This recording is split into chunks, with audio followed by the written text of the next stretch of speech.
Welcome in, everybody. Ready for another deep dive? Absolutely. Always ready to explore.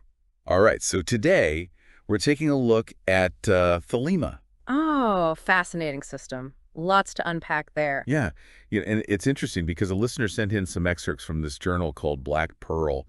It's from the College of Thelema. Ah, yes, the college. A great resource for understanding Thelema. So we're going to use that as our guide today, kind of like our roadmap. And I got to say, looking through this Thelema, it's not what I expected. I always thought it was, some ancient philosophy, but it turns out it's relatively recent, early 1900s. Yeah, it's surprising how modern it is when you think about it. All stemming from this book, Liber A.L. Veligius, or the Book of the Law. And that book, that's where things get really interesting, right? Because it was supposedly channeled in 1904 by Aleister Crowley. Yeah, Crowley is definitely a key figure, a bit of a controversial one, but definitely important to understanding the origins of Thelema. He saw himself as a prophet. A prophet. Okay, so channeling prophets. I'm already intrigued. But I mean, I know Crowley's got this larger-than-life reputation, kind of infamous, really. So to understand Thelema, do we have to separate the man from the message? It's a good question, and in many ways, yes. I mean, his personal life often overshadows his work, but to grasp Thelema, we need to focus on the ideas themselves. He was, at his core, a philosopher, a writer, and occultist.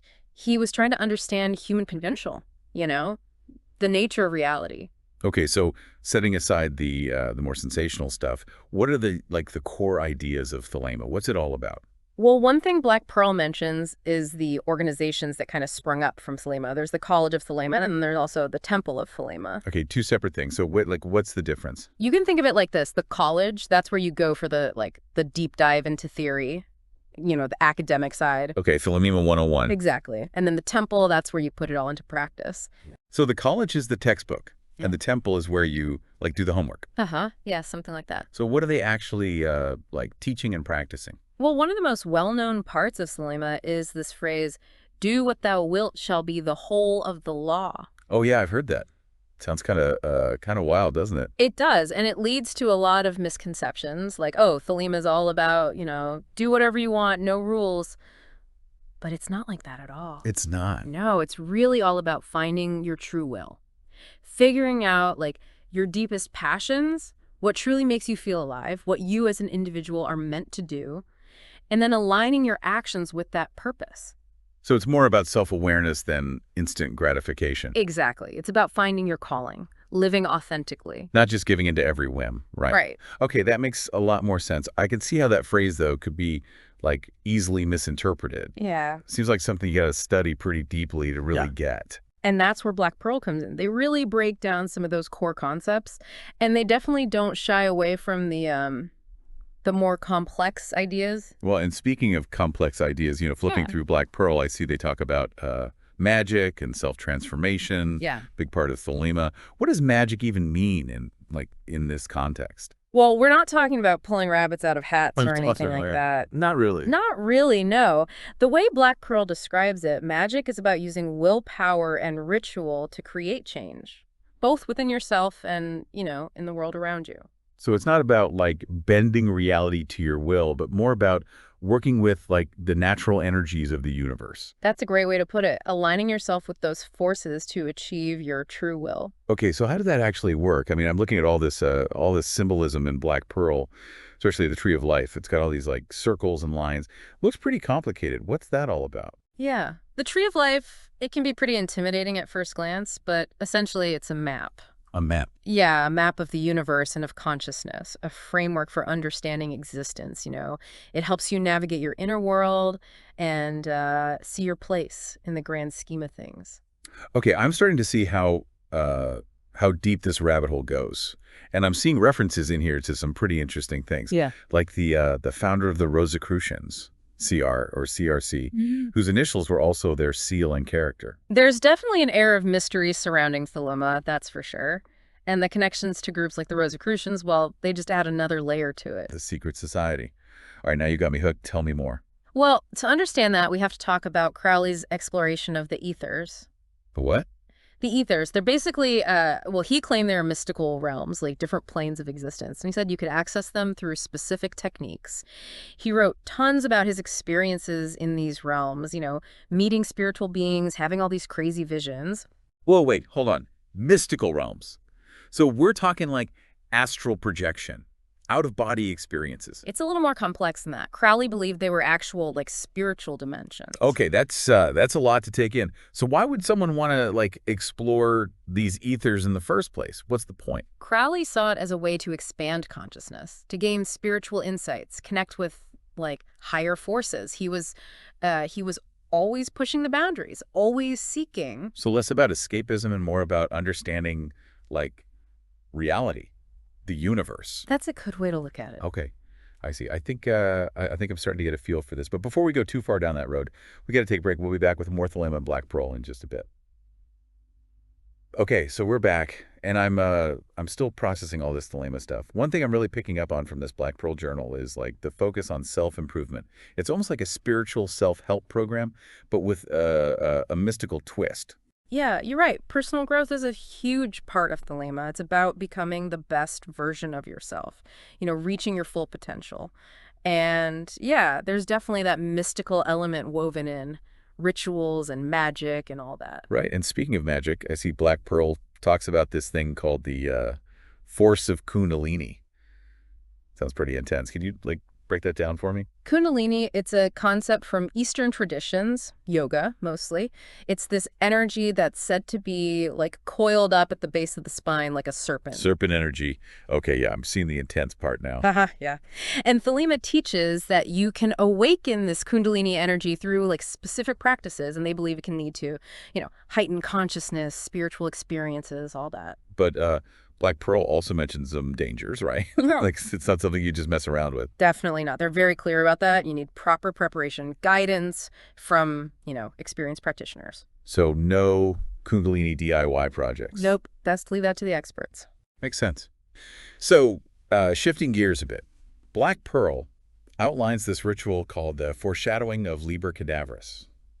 Okay, first of all, that title, kind of creepy. The Book of the Corpse. Yeah, it's a bit ominous sounding. But it's not actually about, like, death, right? Well, it's symbolic. It's about confronting your fears, letting go of limitations, embracing change. It's a ritual of symbolic death and rebirth. So shedding the old self to make way for the new, kind of like a phoenix rising from the ashes. Exactly. Transformation. Okay, I'm following you.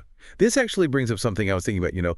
Thelema is all about true will, but what if your true will, like, clashes with what society expects? How do you deal with that? That's a question Thelema grapples with for sure. It encourages you to be authentic, even if it means going against the grain. But it also stresses responsibility, understanding the consequences of your actions. So, like, finding a balance, being true to yourself, but also, navigating the real world. Exactly. It's not always easy, but that's part of the journey. Okay.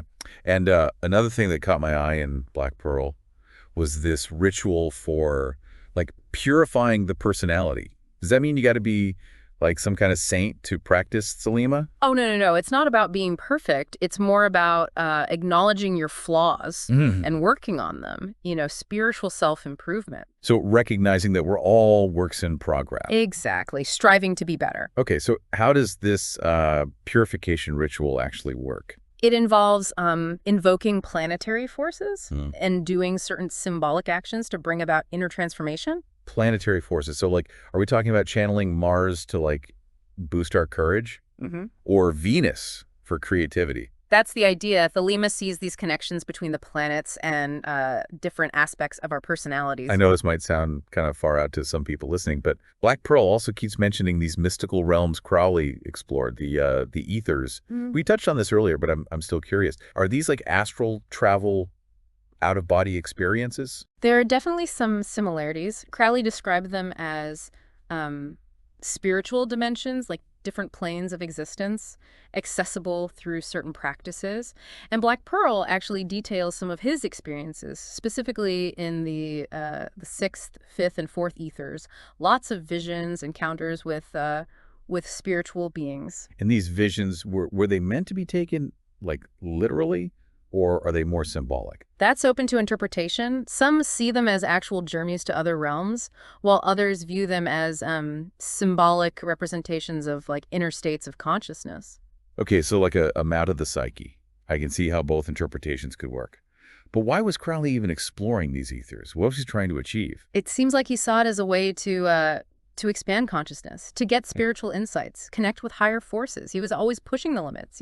So like a spiritual explorer venturing into uncharted territory. That's it. As we're going through this, I'm noticing this theme of like duality, opposites. Good and evil, light and dark, masculine and feminine. It seems like it's really woven into Thelema.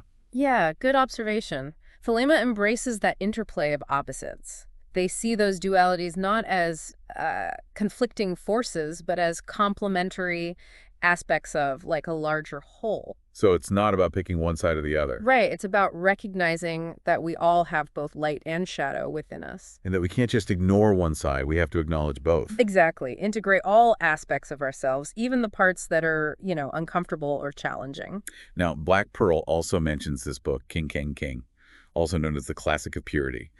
And there are translations by both Crowley and Max Miller. So what's the deal with that? King, it actually predates Thelema. It's from the Taoist tradition. Oh, interesting. So like ancient Chinese wisdom. Yeah. Yeah. And it focuses on themes of purity, stillness, inner peace, kind of like a meditation manual. Okay, so why would Crowley, who's all about Thelema, be interested in translating a Taoist text? Well, he saw connections between the Taoist ideas and the principles of Thelema. Yeah. He wasn't just translating it word for word. He was like reinterpreting it through a Thelemic lens, bringing in concepts like true will and overcoming limitations. So he was drawing inspiration from this ancient tradition and finding ways to, like, weave it into his own system of thought. Exactly. He was always making connections, finding inspiration from all sorts of sources. It's like Thelema is this spiritual melting pot, blending all these different flavors together. It keeps things interesting, that's for sure. And speaking of drawing from different traditions, Black Pearl also mentions the Rosicrucian manifestos. Oh yeah, the Rosicrucians, Yeah. always shrouded in mystery, Ah. secret societies, hidden knowledge, all that. Exactly. And Black Pearl suggests that the Rosicrucians had a big influence on Thelema's development. They point to two texts specifically, the Fama Fraternitatis and the Confessio Fraternitatis. So it's like there's this secret lineage of mystical wisdom that's been like passed down through the ages. And it all kind of led to Crowley and his work. That's one way to look at it. Thelema definitely values tradition and lineage, but it also encourages, innovation, personal interpretation. So it's not about blindly following the rules, Yeah. but about taking those teachings and like finding your own meaning. Exactly. That's what I like about it. It feels Yes. more accessible that way, less rigid, more like a framework for exploring. That's a great way to put it. Well, I got to say, this deep dive, it's been pretty eye-opening, and I feel like we've only just scratched the surface. Okay, so we're back, and wow, there's so much to unpack with Thelema. What are some of the biggest takeaways for you, looking back at everything in Black Pearl and all that we've talked about? It's funny you should say unpack, because one thing that really stands out to me is this emphasis on like personal responsibility. It's not a system of blind faith or following rules for the sake of it. Yeah, it's about making choices, right? Yeah. Exactly. Conscious choices. Mm. And understanding that those choices, they have consequences. And it always comes back to that core idea that do what thou wilt shall be the whole of the law. But like we've talked about, that's not a free pass to just do whatever you want. No, not at all. It's about aligning yourself with your true will. Which finding that true will, that's a whole journey in itself, right? It is. It takes real work, self-awareness, confronting your weaknesses, digging deep to figure out who you are, what you're meant to be doing in this world. So it's a path for people who are like ready to really take control of their lives, Mm-hmm. to become, I guess you could say, self-reliant on their spiritual journey. Yeah, I like that. But it's not about going it alone either. Black Pearl talks about the importance of community. Organizations like the College and Temple of Thelema, they're there to provide guidance, support. That makes sense. It's got to be helpful to have that community, Yeah. especially with some of the more intense concepts, right? Like Mhm. all that Kundalini stuff, the ethers. It could be a lot. Oh, absolutely. Thelema doesn't sugarcoat things. It's complex. It embraces duality. It asks you to look at your shadow self, to explore your subconscious. Not for the faint of heart, that's for sure. Yeah. But for those who are ready to dive in, it seems like there's so much to gain, so much potential for growth. For sure. And it's a living system, constantly evolving, adapting. So it's not about like clinging to dogma. It's about engaging with the teachings, Yeah. figuring out what resonates with you personally. Exactly. Thelema encourages you to think critically, question things, bring your own experiences to the table. I mean, that's what makes it so interesting. It's not about following someone else's path. It's about creating your own. And that journey, it's not always going to be easy. There will be challenges, setbacks, but also, breakthroughs. It's all part of the process. Speaking of the journey, I feel like with this deep dive, we've just barely scratched the surface of what Thelema's all about. We have, but hopefully this has been a good starting point, a foundation to build on. Now it's up to each individual to see where their curiosity leads them. And Black Pearl does point to a lot of other resources, books, things like that, for people who want to go deeper. There's a whole world of knowledge out there waiting to be explored. Before we wrap things up, there's this one last idea from Black Pearl that I just got to mention. They talk about the Enochian teachings. Oh, yeah. Fascinating stuff. And they suggest that those teachings, which were received by John Dee way back in it was the 16th century, they might have been like an early attempt to communicate the law of Thelema. It's a really interesting thought, isn't It it? really makes you wonder what other hidden knowledge is out there, what other secrets are waiting to be discovered. Exactly. There's always more to learn, always more to uncover. Well, I think that's a perfect place to leave it. Thanks for joining us for this Thelema deep dive. It was a pleasure exploring this with you. And until next time, keep seeking, keep questioning, and keep on diving deep.